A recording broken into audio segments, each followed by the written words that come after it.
Hello everyone, welcome and welcome back to my channel Mercy Singh. तो आज बात करेंगे आईटीईपी के बारे में, जो एक इंटीग्रेटेड टीचर एजुकेशन प्रोग्राम है। जो लोग अभी क्लास 10+2 पास कर चुके हो या फिर पास करने वाले हो, रिजल्ट अभी तक आया नहीं है या फिर आ गया है, जब भी मेरा ये वीडियो आप लोग देख रहे हो, उन सभी के लिए ये इन्फॉर्मेशन मैं देना चाहती हूँ कि एनटीए या फिर आप एनसीटी किसी के भी वेबसाइट में जाओ, आपको ये दिखेगा national common entrance test 2026 admission to 4 year integrated teacher education programme. जो लोग टीचर बनना चाहते हो, अभी से ही आप लोग इसके लिए पढ़ाई चालू कर सकते हो। जैसे कि मैंने बताया कि कॉमन एंट्रेंस टेस्ट एक होता है, उसमें अगर आप पार्टिसिपेट करते हो, अप्लाई करते हो, तो 4 साल का इंटीग्रेटेड आपका टीचर एजुकेशन प्रोग्राम में आपका पूरा पढ़ाई हो जाता है। जैसे कि आप बीए, बीएससी, बीकॉम से हो तो भी चलेगा, ठीक है। सिर्फ आपको 4 साल का जो कोर्स है, इसमें आपको डायरेक्ट बीएड नहीं करना पड़ेगा। पहले 4 साल का मतलब ग्रेजुएशन करो, फिर जाके बीएड करो। उससे बेहतर ये है कि आप 4 साल में बीए प्लस बीएड या फिर बीएससी प्लस बीएड या फिर बीकॉम प्लस बीएड कर सकते हो। ये ज़्यादा आपके लिए आसानी होगी कि आप जल्दी से अपना ये कोर्स कंप्लीट करके टीचर लाइन में आ सकते हो, प्रोफेशन में आ सकते हो, ठीक है। आप लोगों को अच्छा लगेगा ये वीडियो। अगर अच्छा लगे तो प्लीज़ लाइक शेयर करना और आगे सभी को शेयर कर देना, ठीक है। तो चलिए वीडियो को स्टार्ट कर लेते हैं। और जो मैं बार बार बोल रही हूँ, आईटीईपी का मतलब इंटीग्रेटेड टीचर एजुकेशन प्रोग्राम, और ये 4 साल का कोर्स होगा। इसमें 10+2 कैंडिडेट्स ही एलिजिबल होंगे। तो यहाँ पे 13 मीडियम्स है, कोई भी आप एक मीडियम चूज़ करके एग्ज़ाम दे सकते हो। और एग्जामिनेशन जो होगा कंप्यूटर बेस्ड टेस्ट होगा। ऑनलाइन एप्लीकेशन तो चालू हो गए, सभी को पता है, पर 10 मार्च को लास्ट डेट है। बहुत लोगों को नहीं पता है, तो प्लीज़ इसको शेयर कर देना। जो लोग एग्ज़ाम दे रहे हो, बहुत बिजी हो या फिर एग्ज़ाम ख़त्म हो गए फिर देख रहे हो वीडियो, तो प्लीज़ शेयर करो।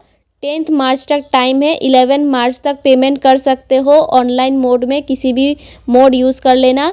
करेक्शन विंडो भी रहेगा 12 मार्च से 14 मार्च तक, और एग्जामिनेशन होगा 17 अप्रैल 2026। जनरल कास्ट का जो एप्लीकेशन फ़ीस होगा 1200, बाकी 1000 होगा ओबीसी एमओबीसी के लिए, और एससी एसटी के लिए 650 रुपीज़। और जो एग्जामिनेशन होगा, मैंने बताया कंप्यूटर बेस्ड टेस्ट होगा, वो पूरा का पूरा एमसीक्यू रहता है, ठीक है। एक क्वेश्चन का आपका 4 मार्क्स, ऐसे मतलब 4 ऑप्शन रहेंगे, ठीक है। और उसमें से एक सही होगा तो उसको आपको टिक करना होगा या फिर क्लिक करना होगा। मीडियम जो बोला 13 लैंग्वेज, इसमें Assamese medium, Bengali, English, Gujarati, Hindi, Kannada, Malayalam, Marathi, Punjabi, Oriya, Tamil, Telugu and Urdu, ये सारे लैंग्वेज है। कोई भी आप सिलेक्ट कर सकते हो। आसाम से हो तो ऑब्वियसली आसामीज आप ले सकते हो। लैंग्वेज पेपर का आपको सिलेबस आएगा कि लिटरेसी, एप्टीट्यूड, वोकेबुलरी, रीडिंग कम्प्रहेंशन, ये सब कुछ नॉलेज आपका रहना पड़ेगा। डोमेन सब्जेक्ट में आपको क्लास 12 का सिलेबस थोड़ा पढ़ के जाना। जनरल टेस्ट एक होगा, तो GK, current affair, general, mental ability, numerical ability, quantitative reasoning, logical and analytical reasoning, ये सारा कुछ इन्फॉर्मेशन आपको गूगल में भी मिलेगा, या साथ ही साथ आप यूट्यूब चैनल भी कुछ फॉलो कर सकते हो। टीचिंग एप्टीट्यूड के बारे में अगर आपको कुछ नॉलेज नहीं है, तो आप इसमें भी मैं सजेस्ट करूँगी कि आप थोड़ा सा यूट्यूब चैनल लेट्स लर्न देख लेना, क्योंकि यहाँ पे आपको arts, mathematics, performing arts, languages, science, teaching of science, इसके बारे में थोड़ा सा नॉलेज आएगा बोल रहा है, ठीक है। तो ये सिलेबस आपके अगर पहले वाले सिलेबस में नहीं है, क्लास 12 सिलेबस में, तो आप लोग यूट्यूब में सर्च कर लेना, ठीक है। रजिस्ट्रेशन तो करना है सामर्थ पोर्टल में जाके, जो कि है ncet.samarth.ac.in। तो कैसे अप्लाई करना है वो भी मैं दिखा दूंगी, पर ये जो पेमेंट का जो सेक्शन है वो ऑनलाइन होगा। यूपीआई से भी कर सकते हो या फिर कार्ड वगैरह यूज़ कर सकते हो, डेबिट कार्ड, क्रेडिट कार्ड, वो, हाँ। और उसके बाद पहले रजिस्ट्रेशन करना होता है। तो रजिस्ट्रेशन कैसे करना है वो भी मैं दिखाऊंगी स्क्रीन पे, पर पहले थोड़ा बता देती हूँ कि पहले आपको जाके एक पासवर्ड क्रिएट करना होता है। फिर आपका ऑटो सिस्टम जनरेटेड मतलब एप्लीकेशन नंबर आएगा, तो वो दोनों को आपको याद रखना है। और साथ में एप्लीकेशन फॉर्म जब फिल करने का सोचोगे, तब लॉगिन करके आपका डिटेल्स डालना होगा। पर्सनल डिटेल्स पहले, then educational qualification, university selection, programme select कर सकते हो। उसके बाद टेस्ट पेपर कौन सा दोगे वो सिलेक्ट करना है, और एग्जामिनेशन सिटी कौन सा चूज़ करना चाहते हो, प्रेफरेंस वगैरह दे सकते हो। और उसके बाद लास्ट में इमेज और डॉक्यूमेंट्स आपको अपलोड करनी होती है। तो इमेज में जो है फोटोग्राफ, सिग्नेचर जो आप दोगे, उसका कुछ फॉर्मेट यहाँ पे क्राइटेरिया दिया गया है, जैसे कि जेपीजी या फिर जेपीईजी फॉर्मेट में होना चाहिए। आपका फेस क्लियरली विजिबल होना चाहिए। पिक्चर में। और सिग्नेचर जो है, सिग्नेचर आपका अच्छे से 4 KB से 30 KB के अंदर होना पड़ेगा। ब्लू या फिर ब्लैक बॉल पेन से करना, जेल पेन यूज़ मत करना। 10 KB से 200 KB के अंदर फोटोग्राफ होनी चाहिए और रिसेंट फ़ोटो होने से बहुत अच्छी बात होती है। और बाकी जो भी आप PWD सर्टिफिकेट वगैरह दोगे वो 50 KB से 300 KB के अंदर होनी चाहिए, ठीक है। और कुछ भी अगर आपको ऐसा लगता है कि इन्फॉर्मेशन यहाँ पे पूछना चाहते हो तो आप मुझे कमेंट कर सकते हो या फिर आप DM भी कर सकते हो। मेरा इंस्टा ID डिस्क्रिप्शन बॉक्स में रहेगा।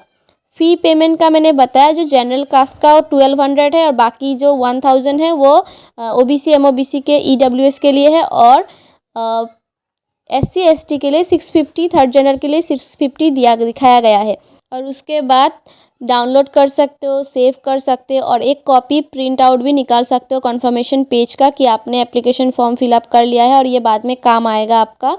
और एडमिट के लिए भी आपको इसी वेबसाइट में स्क्रॉल करते रहना पड़ेगा, बार बार विजिट करता रहना पड़ेगा, ठीक है। और कुछ अगर टेक्निकल इशू वगैरह आए तो ईमेल ID और कॉन्टैक्ट नंबर दिया गया है, आप लोग इसमें कॉन्टैक्ट करना, क्योंकि बहुत लोगों का गलत हो जाता है। कभी गलती से DOB गलत डाल दिया, कभी कभी अपना नाम भी कैपिटल में लिखना होता है, स्मॉल लेटर में डाल रेडी रखना, क्योंकि जब आप एग्ज़ाम देने जाते हो एक बॉल पॉइंट पेन के साथ आपका जो एडमिट कार्ड है सेल्फ डिक्लेरेशन का वो भी चाहिए होगा, जो अंडरटेकिंग है, और एक पासपोर्ट साइज फ़ोटोग्राफ और आपका फ़ोटो ID भी चाहिए होगा। मतलब स्कूल आइडेंटिटी कार्ड या फिर आधार कार्ड, वोटर कार्ड, कोई भी अगर आपके पास डिटेल्स ऐसा है, रेशन कार्ड, क्लास 12 का अगर मार्कशीट या फिर कोई भी पास सर्टिफिकेट कुछ भी अगर है आपके पास तो वो ओरिजिनल चाहिए होगा, ठीक है।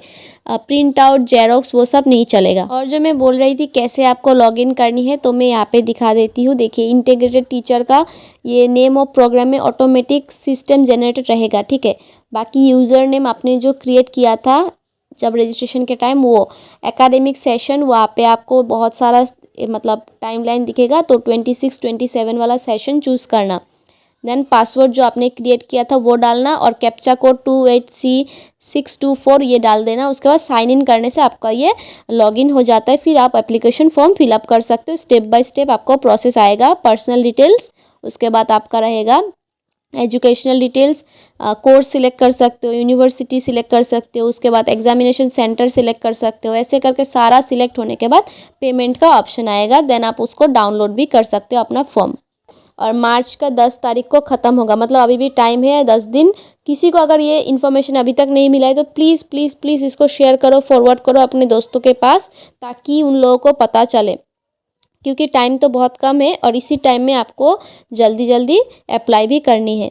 और जो लोग एलिजिबिलिटी पूछ रहे थे उनको मैं बता देती हूँ। जो लोग 10+2 मतलब क्लास 12 पास कर चुके हो या फिर पास करने के लिए मतलब रिजल्ट का वेट कर रहे हो या फिर अपियरिंग स्टेज में एग्ज़ाम दे रहे हो, तो वो लोग क्या है, ये एग्ज़ाम देने के लिए एलिजिबल है। कौन सा exam? NCET exam, national common entrance test. तो ये एग्ज़ाम देने से आपका 4 साल का कोर्स में पूरा BA BSc BCom जो करना चाहते हो वो पूरा कंप्लीट हो जाएगा, साथ ही साथ B.Ed भी कंप्लीट हो जाएगा।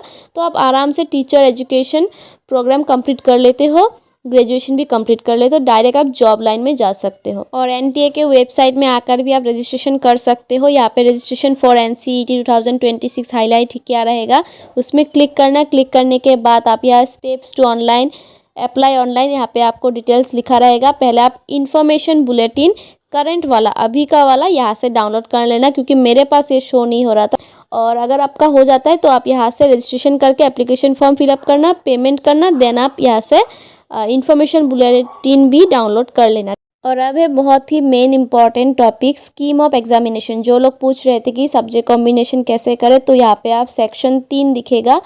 पहला वाला सेक्शन में आपको 38 लैंग्वेज पेपर रहेंगे, उसमें से आपको 2 चूज़ कर लेने हैं, लैंग्वेज 1 लैंग्वेज 2, और दोनों में से 23 क्वेश्चन आएंगे और आपको 20 क्वेश्चन तो अटेम्प्ट करने ही पड़ेंगे।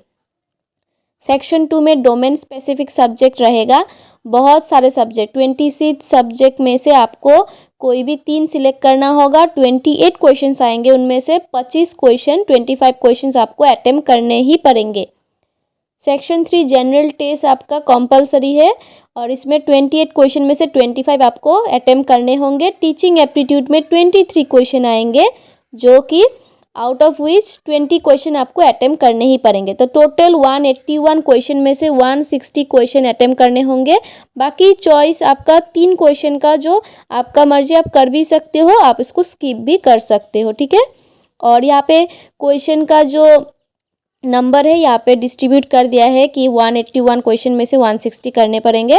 और उसके बाद ड्यूरेशन ऑफ टेस्ट लिखा गया है 180 मिनट्स, मतलब 3 घंटा 60 मिनट्स करके आपके पास सिलेबस डिटेल्स में डाल दिए हूँ, मैं पहले भी बता चुकी हूँ। तो अभी हम जाएंगे कि आसाम में कौन से सेंटर है। 2026-20 सेशन के लिए यहाँ पे लिस्ट दिया गया है, आप कौन से स्टेट में एडमिशन लेना चाहते हैं और कौन सा स्टेट आप सिलेक्ट करना चाहते हैं। यहाँ पे बहुत ऑप्शन है, आसाम, वेस्ट बंगाल, उड़ीसा, पंजाब, महाराष्ट्र, ऐसे करके। तो मैं आसाम का दिखा देती हूँ।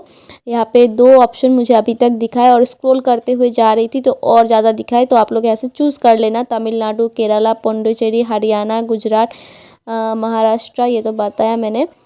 फिर है मेघालय और आसाम का, जब में से मैंने बताया था स्क्रॉल करते हुए मिलेगा। तो आप लोग खुद से ये पॉज करना, क्योंकि बहुत सारे ऑप्शन है, बहुत कॉलेजेस का नाम है। और यहाँ आपको बीएससी बीएड ही मुझे दिख रहा ज़्यादा, और बीए बीएड दिखा मुझे, पर बीकॉम बीएड नहीं दिखा, ठीक है। और ज़्यादातर सीट कैपेसिटी 50 ही दिखा, एक यूनिट में 50 सीट था, ठीक है। और कैसे अप्लाई करनी है, अगर वीडियो चाहिए तो प्लीज़ आप लोग कमेंट करना। और वीडियो अच्छा लगे तो प्लीज़ लाइक शेयर सब्सक्राइब करना मत भूलना। फिर मिलेंगे नेक्स्ट वीडियो में। Until then stay safe, stay healthy, stay tune for next video. Bye bye.